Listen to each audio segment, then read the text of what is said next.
Hi, this is Joseph Backlund with the Family Policy Institute of Washington, here in Olympia today where we had a hearing on Senate Bill 6443, and that's the bill that would repeal the Human Rights Commission rule about open bathroom policies. And the hearing today was very lively. There was a lot of testimony on both sides.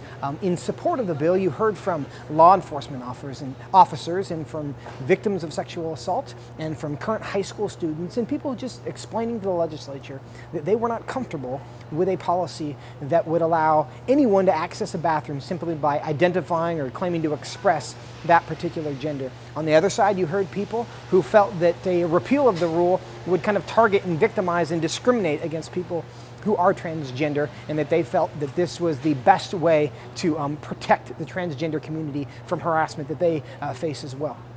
But the result of this is there's an expectation that this bill is going to get out of the Senate Labor and Commerce Committee where the hearing was today.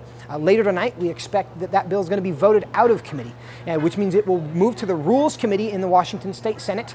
And the expectation is it will move out of the Rules Committee this coming Monday to the full Senate floor where they could take it up at any time. And of course, once it passes the Senate, assuming it does, then it would move over to the House for consideration as well. So for the public, it's important that we continue to contact our legislators, both in the Senate and in the House, that we let them know how you feel about that issue and encourage them to support this. And the reality is what we've discovered here in Olympia, this is not a partisan issue. There are certainly some partisan flavors to it, but there are people on both sides of the issue who both sides of the political aisle who understand that common sense when it comes to bathroom policy and making sure that we are protecting people and allowing businesses and schools to use their brain when it comes to prohibiting suspicious conduct is a good idea, and that this Human Rights Commission rule was not only enacted in a questionable way, but the policy itself is not wise as well. So continue to contact your legislators, email them through our website